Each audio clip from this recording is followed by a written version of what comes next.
நாவாந்துறையில் அதிகாலையில் வாகனங்கள் எரிப்பு. கோணேஸ்வரர் ஆலயம் போர்த்துகேயரால் அழிக்கப்பட்டு 400வது ஆண்டு நினைவுகூரல். யாழில் நீண்ட காலத்துக்கு பின்னர் கொரோனா தொற்றால் ஒருவர் மரணம். கஜேந்திரன் தேர்தலில் யாருக்கு ஆதரவு என்பதை தமிழ் மக்களுக்கு வெளிப்படையாக கூற வேண்டும், சித்தார்த்தன் தெரிவிப்பு. தமிழ் பொது வேட்பாளரை நிறுத்துவது இனவாதத்தை தூண்டும் செயற்பாடு, சுமந்திரன். சுகாதார அமைச்சுக்கு சொந்தமான பெருந்தொகை வாகனங்கள் மாயம். புது வருடத்தின் பின் தீவிரப்படுத்தப்படும் நடவடிக்கைகள், போலீஸ் மா அதிபர் அறிவிப்பு. தொடர்பான விரிவான செய்திகள். யாழ்ப்பாணம் நாவாந்துறை பகுதியில் முச்சக்கர வண்டி மற்றும் பட்டா வாகனம் என்பன இனம் தெரியாத நபர்களால் தீயிட்டு எரிக்கப்பட்டது. குறித்த வன்முறை சம்பவம் இன்று அதிகாலை இடம்பெற்றுள்ளதுடன் எவருக்கும் காயம் ஏற்படவில்லை என தெரிவிக்கப்பட்டுள்ளது. சம்பவம் தொடர்பாக யாழ்ப்பாண போலீஸ் நிலையத்தில் முறைப்பாடு பதிவு செய்யப்பட்டுள்ள நிலையில் போலீசார் விசாரணைகளை ஆரம்பித்துள்ளனர். தமிழ் புத்தாண்டு தினத்தன்று போர்த்துகேயரால் திருக்கோணேச்சுரம் அளிக்கப்பட்ட 400வது ஆண்டை நினைவுகூரும் வகையில் தென்கையிலே ஆதீன மகத்தியர் அடிகளார் தலைமையில் வடக்கு கிழக்கு பகுதி சிவனடியார்கள் கோணேஸ்வரர் ஆலயத்தில் ஞானசம்பந்தர் அருளிய பாடல்களை பாடி நினைவேந்தலை செய்தனர்.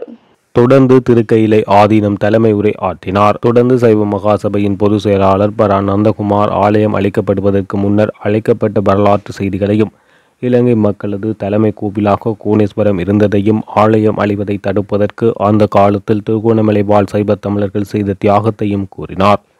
திருகோணமலையின் சைவ அமைப்புகள் சார்பில் கலந்து கொண்ட சிவசங்கரன் கோணேஸ்வரர் கோவிலை சூழவுள்ள பகுதிகள் ஊர்களின் பெயர்கள் வருவதற்கு காரணமாகவும் அங்குள்ள மக்களுக்கு வாழ்வாதாரங்களை வழங்கும் கேந்திர மையமாகவும் கோணேஸ்வரர் ஆலயம் இயங்கியதாகவும் வெறுமனே ஆலயமாக அந்த தமிழர்களது வாழ்வுடன் பின்னி பிணைந்திருந்ததாகவும் குறிப்பிட்டார். மட்டக்களப்பு ஞானலிங்கேஸ்வரர் ஆலயத்திலிருந்து கலந்து கொண்ட ஆசிரியை அறநெறி மாணவர்களுக்கு கோணேஸ்வரர் ஆலயத்தின் வரலாறு முழுமையாக கற்பிக்கப்பட வேண்டுமெனவும் அதற்கு அனைத்து சைவ சபைகளும் முன்வர வேண்டுமென வேண்டுகோள் விடுத்தார். கூட்டத்தில் கலந்து கொண்ட சிவனடியார்களின் முக்கிய தீர்மானங்களாக கோணேஸ்வரர் ஆலயத்தின் வரலாறு குறித்து அருங்காட்சியகம் அமைக்க வேண்டும், நாடளாவிய ரீதியில் கோணேஸ்வரர் ஆலயத்தின் வரலாறு கொண்டு செல்லப்பட வேண்டுமெனவும் இளையோரிடையே ஓவிய பேச்சு போட்டிகள் நடாத்தப்பட வேண்டுமெனவும் பல்வேறு விதத்தில் இந்த ஆண்டு முழுவதும் நிகழ்ச்சி திட்டங்கள் நடாத்தப்பட வேண்டுமென தீர்மானித்தனர். யாழ் மாவட்டத்தில் நீண்ட காலத்திற்கு பின்னர் கொரோனா தொற்று காரணமாக பெண் ஒருவர் உயிரிழந்துள்ளார். பிரான்ஸ் நாட்டிலிருந்து ஆயுர்வேத சிகிச்சைக்காக வந்த 62 வயதான பெண்ணே இவ்வாறு உயிரிழந்துள்ளார்.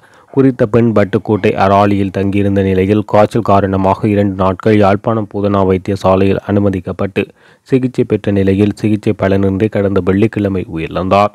உயிரிழப்பின் பின் மேற்கொள்ளப்பட்ட பரிசோதனையில் உயிரிழந்த பெண்ணுக்கு கொரோனா தொற்று இருப்பது உறுதி செய்யப்பட்டுள்ளது. பாராளுமன்ற உறுப்பினர் செல்வராசா கஜேந்திரன் எதிர்வரும் ஜனாதிபதி தேர்தலை புறக்கணிக்குமாறு மக்களை கோருவது யாரோ ஒரு ஜனாதிபதி வேட்பாளரை வெல்ல வைக்கும் நோக்கமே என பாராளுமன்ற உறுப்பினரும் பிளட் அமைப்பின் தலைவருமான தர்மலிங்கம் சித்தார்த்தன் தெரிவித்துள்ளார். ஜனாதிபதி தேர்தலில் தமிழ் பொது வேட்பாளர், அதாவது தமிழ் தேசிய பரப்பில் இருக்கக்கூடிய கட்சிகள் ஆகக்கூடிய கட்சிகள் சேர்ந்து ஒரு பொது வேட்பாளரை போட வேண்டும் என்ற ஒரு நிலைப்பாடு ஆரம்பத்திலேயே நாங்களும் எடுத்த ஒரு நிலைப்பாடு தான். இன்று வரை அதை எடுத்துக்கொண்டிருக்கின்றோம். தமிழ் ஜனநாயக தமிழ் தேசிய கூட்டமைப்பு பொறுத்த மட்டில் நாங்கள் கொள்கை ரீதியாக 5 கட்சிகள் முதலே இருக்கின்ற கட்சிகள் அதை ஏற்றுக்கொண்டிருக்கின்றோம்.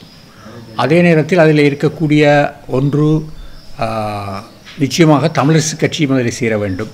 ஏனென்றால் அவர்கள் ஒரு இன்று அவர்கள் மத்தியிலே பல பிரச்சனைகள் இருந்தாலும் அவர்கள் மத்தியிலே பிரச்சனைகள் பலவட்ட போல தெரிந்தாலும் அவர்கள் ஒரு மிக முக்கியமான ஒரு கட்சியாக தமிழ் தேசிய கட்சியாக பார்க்கப்பட வேண்டியவர்கள். ஆகவே அவர்களும் அதிலே சேர வேண்டும் என்பது என்னை பொறுத்த மட்டில் நான் ஆரம்ப கால துவக்கம் தொட்டு சொல்லி வருகிறேன். அதே போல் விக்னேஸ்வரன் ஐயா அவர்களுடைய கட்சியும் இதிலே சேர்வது நல்லது.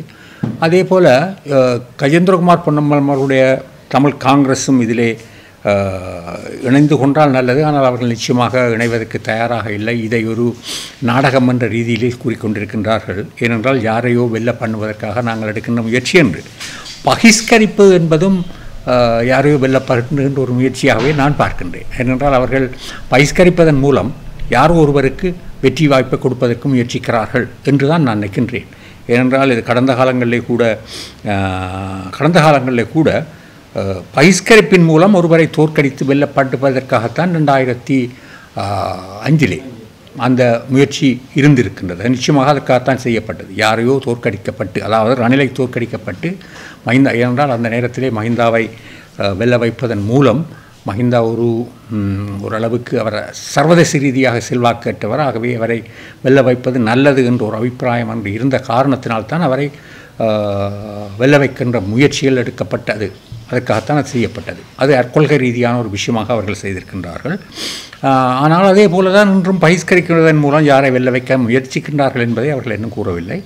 ஆனால் எங்களை பொறுத்தமட்டில் நாங்கள் இது ஒரு கொள்கை ரீதியாக கடந்த காலங்களிலே நாங்கள் ஒவ்வொரு முறையும் ஏதோ ஒரு வகையிலே ஒரு கட்சிக்கு நாங்கள் சார்பாக இருந்த போதும் அந்த கட்சியால் முழுமையாக தமிழ் மக்களுக்கு கொடுத்த வாக்குறுதியை நிறைவேற்ற முடியாமல் போய் கொண்டிருக்கின்றது, அல்லது ஏமாற்றி கொண்டிருந்திருக்கின்றார்கள். அதன் அடிப்படையிலே தான் நாங்கள் இப்படியான ஒரு நிலைப்பாடை அனைவருமாக சேர்ந்து எடுக்க வேண்டும்.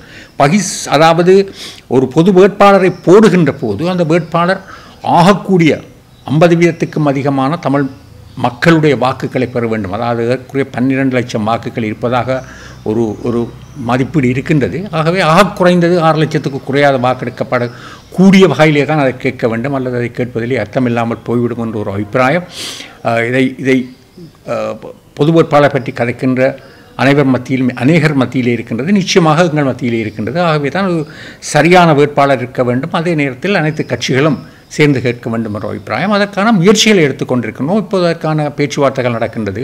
தமிழரசு கட்சியுடன் இப்போது ஜனநாயக தமிழ் தேசிய கூட்டணி முடிவெடுத்து மற்ற கட்சிகளுடன் கதைக்க வேண்டும் என்று ஒவ்வொரு தரப்பாக விட்டிருக்கின்றோம். நாங்கள் அவர்களுடன் பேசி அவர்கள் அனைவரையும் சேர்த்து பேசுகின்ற முயற்சிகளை எடுக்கின்றோம்.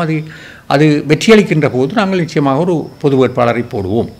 இதுதான் இன்றைய இருக்கும் நிலைமை. வவுனியா தமிழர் தாயக காணாமலாக்கப்பட்ட உறவுகளின் சங்கத்தினரால் ஆர்ப்பாட்டம் ஒன்று நேற்றைய தினம் முன்னெடுக்கப்பட்டது. குறித்த ஆர்ப்பாட்டமானது நேற்று அவர்கள் தொடர்ச்சியாக போராட்டம் மேற்கொண்டு வரும் வீதி அபிவிருத்தி திணைக்களத்துக்கு முன்பாக இடம்பெற்றது. இதன்போது கருத்து தெரிவித்த ஆர்ப்பாட்டக்காரர்கள் காணாமல் ஆக்கப்பட்ட தமிழ் குழந்தைகளை கண்டறியவும் எதிர்கால இனப்படுகொலையில் இருந்து தமிழர்களை காப்பாற்ற அமெரிக்கா மற்றும் ஐரோப்பிய ஒன்றியத்தின் உதவியை பெறுவதற்காக 2611 நாளாக போராடி வருகின்றோம். அமெரிக்காவில் உள்ள புலம்பெயர் தமிழர்களின் குழு ஒன்று அமெரிக்க சட்டமன்ற உறுப்பினர்களின் கூட்டமைப்பை உருவாக்கியுள்ளது. இது எமக்கு மகிழ்ச்சியான விடயம். இவர்கள் சேர்ந்து தமிழர்கள் மீதான அமெரிக்க கொள்கையில் ஒரு மாற்றத்தை வலியுறுத்தி செயலாளர் பிளிங்கனுக்கு ஒரு கடிதம் எழுதியுள்ளனர். இலங்கையில் நடந்ததும் நடப்பதும் இனப்படுகொலை என்பதை அவர்கள் அந்த கடிதத்தில் குறிப்பிட்டிருந்தனர். அத்துடன் தமிழர்கள் அரசியல் எதிர்காலத்தை தாமே தீர்மானிக்கும் உரிமை உள்ளது. அவர்கள் சுயநிர்ணய உரிமைக்கு தகுதியானவர்கள். இதன் மூலம் தமிழர்களின் எதிர்காலத்தை தீர்மானிக்கும் வகையில் பொது வாக்கெடுப்பு நடாத்தப்பட வேண்டும் என அந்த கடிதத்தில் குறிப்பிட்டிருந்தனர். அமெரிக்காவில் உள்ள நமது தமிழர்களின் ஆதரவுக்கு நாங்கள் நன்றியுள்ளவர்களாக இருக்கின்றோம் மற்றும் 10 அமெரிக்க காங்கிரஸ் உறுப்பினர்களுக்கு எங்கள் நன்றியை தெரிவித்துக் கொள்கின்றோம்.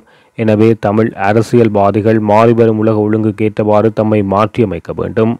அவர்கள் அரசியலில் இருந்து பின்வாங்கி புதிதாக நிறுவப்பட்ட இறையாண்மை நாடுகளான மொண்டினீக்ரோ, தெற்கு சூடான், கொசோவா, கிழக்கு திமோர் போன்ற நாடுகளின் முன்மாதிரியை பின்பற்றி தமிழ் இறையாண்மையை மீட்டெடுக்க புதிய தலைமுறையை அனுமதிக்க வேண்டும் என கூறியுள்ளனர். தமிழ் பொது வேட்பாளரை நிறுத்துவது இனவாதத்தை தூண்டும் செயற்பாடு என பாராளுமன்ற உறுப்பினர் M.A. சுமந்திரன் தெரிவித்துள்ளார். இது தொடர்பில் அவர் மேலும் தெரிவிக்கையில், தமிழ் வேட்பாளர் நிறுத்தப்பட வேண்டுமென முன்னைய காலங்களிலும் முயற்சிகள் செய்யப்பட்டுள்ளன. குமார் பொன்னம்பலம், சிவாஜிலிங்கம் ஆகியோர் போட்டியிட்டுள்ளார்கள். இதற்கு தமிழ் மக்கள் கொடுத்த ஆதரவு எப்படியாக இருந்தது என்பது எல்லோருக்கும் தெரிந்த விடயம். ஆகவே இது சம்பந்தமாக நாங்கள் ஒரு தீர்மானத்தை எடுக்கும் போது இந்த சரித்திர பின்னணியையும் அத்தோடு தென்னிலங்கையில் உள்ள இனவாத சக்திகள் தமிழ் வேட்பாளர் முன்வந்து விட்டார் என்பதை சொல்லி இனவாதத்தை தூண்ட திரும்பவும் முயற்சி செய்வார்கள் என்பதையும் அறிந்து சரியானதொரு தீர்மானத்தை எடுப்போம் என தெரிவித்துள்ளார். நாட்டில் டெங்கு நோய் பரவல் அதிகரித்துள்ளதாகவும் இந்த ஆண்டின் இதுவரையான காலப்பகுதிக்குள் அதிகளவான டெங்கு நோயாளர்கள் பதிவாகி இருப்பதாகவும் தொற்று நோயியல் பிரிவு தெரிவித்துள்ளது. அதன்படி இந்த ஆண்டில் பதிவான டெங்கு நோயாளர்களின் எண்ணிக்கை 21,000 தாண்டியுள்ளதாக தொற்று நோயியல் பிரிவு அறிவித்துள்ளது. ஏப்ரல் 13ஆம் தேதி வரை இலங்கையில் மொத்தம் 21,028 வழக்குகள் பதிவாகியுள்ள அதே சமயம் அதிக எண்ணிக்கையிலான வழக்குகள் கொழும்பு மாவட்டத்தில் பதிவாகியுள்ளது. அந்த வகையில் இந்த ஆண்டின் முதல் 4 மாதங்களுக்குள் கொழும்பில் பதிவான டெங்கு நோயாளர்களின் எண்ணிக்கை 4,527 காணப்படுகிறது. மேல் மாகாண ரீதியில் மேல் மாகாணத்தில் அதிக எண்ணிக்கையிலான டெங்கு நோயாளர்கள் இனம் காணப்பட்டுள்ள வேளையில் 7,547 வழக்குகள் பதிவாகியுள்ளன. இலங்கையின் பல பகுதிகளில் கடந்த சில நாட்களில் கணிசமான மழை பெய்து வருவதால் டெங்கு காய்ச்சலை தடுக்கும் வகையில் சுற்றுப்புறங்களை சுத்தமாக வைத்திருக்கவும் நுளம்புகள் பெருகும் இடங்களை அழிக்கவும் சுகாதார அதிகாரிகள் மக்களை கேட்டுக்கொண்டுள்ளனர். சுகாதார அமைச்சுக்கு சொந்தமான 679 வெவ்வேறு வாகனங்கள் போதிய தகவல்கள் ஒன்றி காணாமல் போயுள்ளதாக தேசிய கணக்காய்வு அலுவலகம் தெரிவித்துள்ளது. சுகாதார அமைச்சின் வாகன முகாமைத்துவம் தொடர்பில் 2019ஆம் ஆண்டு தேசிய கணக்காய்வு அலுவலகத்தினால் மேற்கொள்ளப்பட்ட விசேட தணிக்கையில் இந்த விடயம் கண்டுபிடிக்கப்பட்டுள்ளது. அதன்படி 679 வாகனங்கள் போதிய தகவல்கள் இன்றி இடம்பெயர்ந்தமை தெரிய வந்துள்ளது. அதில் 240 வாகனங்கள் அடையாளம் காணப்பட்டுள்ளதாக சுகாதார அமைச்சு கணக்காய்வு அறிவித்துள்ள போதிலும் இதனை உறுதிப்படுத்தும் வகையிலான போதிய தகவல்கள் கணக்காய்வுக்கு சமர்ப்பிக்க தவறியுள்ளதாக கணக்காய்வு அலுவலகம் தெரிவித்துள்ளது. தேசிய கணக்காய்வு அலுவலகத்தினால் வெளியிடப்பட்டுள்ள வருடாந்த கணக்காய்வாளர் நாயகத்தின் அறிக்கையில் சுகாதார அமைச்சின் கணக்காய்வு அவதானிப்புகள் ஏனைய 439 வாகனங்கள் தொடர்பில் 4 வருடங்களாக இந்த தகவலும் கண்டறியப்படவில்லை என தெரிய வந்துள்ளது. புத்தாண்டு காலத்தில் அதிவேக நெடுஞ்சாலைகளின் வருமானம் 15 கோடி ரூபாவை தாண்டியுள்ளது. கடந்த 10ஆம் தேதி முதல் 13ஆம் தேதி வரை நெடுஞ்சாலைகள் மூலம் 15,98,950 ரூபாய் வருமானம் கிடைத்துள்ளதாக நெடுஞ்சாலை நடவடிக்கை மற்றும் பராமரிப்பு பிரிவின் பணிப்பாளர் RID கடப்பிட்டிய தெரிவித்துள்ளார். 13ஆம் தேதி சனிக்கிழமை அன்று நெடுஞ்சாலைகளின் வருவாய் 2,46,76,400 எனவும் அந்த காலப்பகுதியில் நெடுஞ்சாலைகளில் 43,05,051 வாகனங்கள் செலுத்தப்பட்டதாக RID கடப்பிட்டிய தெரிவித்துள்ளார். நாட்டில் போதைப்பொருள் மற்றும் குற்றச்செயல்களுக்கு எதிரான போலீஸ் நடவடிக்கைகளை புத்தாண்டுக்கு பின்னர் இரட்டிப்பாக்க நடவடிக்கை எடுக்கப்படும் என போலீஸ் மா அதிபர் தேசபந்து தென்னகோன் தெரிவித்துள்ளார். புத்தாண்டை முன்னிட்டு கொழும்பு மாவட்டத்தில் போக்குவரத்து கடமைகளில் ஈடுபட்டிருந்த போலீஸ் அதிகாரிகளை நேற்று சந்திக்க வந்த போது அவர் இதனை தெரிவித்துள்ளார். குற்றம் மற்றும் போதைப்பொருள் ஒழிப்பு நடவடிக்கைகள் வெற்றி பெற்றுள்ளன. புது வருடத்தின் பின்னர் பாதாள உலக குழு நடவடிக்கை ஒடுக்கும் நடவடிக்கைகள் தீவிரப்படுத்தப்படும். இது குறித்து போலீசாரிடம் மிகப்பெரிய ஆற்றல் உள்ளது. குற்றங்கள் மற்றும் போதைப்பொருள் தொடர்பாக ஒரு சிறிய அளவு மட்டுமே வெளியிடப்பட்டது. இதனை இரட்டிப்பாக்குதல் மற்றும் மும்மடங்காக அதிகரிப்பதன் மூலம் விரைவாக நாட்டை சீர்படுத்தலாம் என தெரிவித்துள்ளார். மத்திய கிழக்கு பிராந்தியமோ அல்லது இந்த உலகமோ இன்னொரு போரை தாங்காது என்று ஐநா பொதுச் செயலாளர் ஆண்டனியோ குட்ரஸ் கவலை தெரிவித்துள்ளார். இஸ்ரேல் மீது ஈரான் சுமார் 300 ஏவுகணைகள் மற்றும் ட்ரோன் குண்டுகளை வீசி தாக்குதல் நடத்தியமை தொடர்பில் கருத்து தெரிவிக்கையில் அதன்படி மத்திய கிழக்கு பிராந்தியம் போரின் விளிம்பில் நிற்கிறது. அந்த பிராந்திய மக்கள் முழு வீச்சு போரை எதிர்கொள்ளும் அபாயத்தில் உள்ளனர். இந்த தருணத்தில் உடனடியாக பதற்றத்தை தணிக்க வேண்டுமென்றும் பழிக்கு பழியென இஸ்ரேல் மீது ஈரான் நடாத்திய வான்வழி தாக்குதலை கண்டிக்கின்றோம். ஆகையால் வெறுப்புகளை முன்னெடுக்காமல் நிறுத்துங்கள் என அவர் குறிப்பிட்டுள்ளார். இத்துடன் ஜெஃப் நக்லரியின் மதிய நேர பிரதான செய்திகள் நிறைவடைகின்றன. மேலதிக செய்திகளை அறிந்து கொள்ள www.jeffnaclery.lk என்ற இணையதளத்தின் ஊடாக இணைந்து கொள்ளுங்கள்.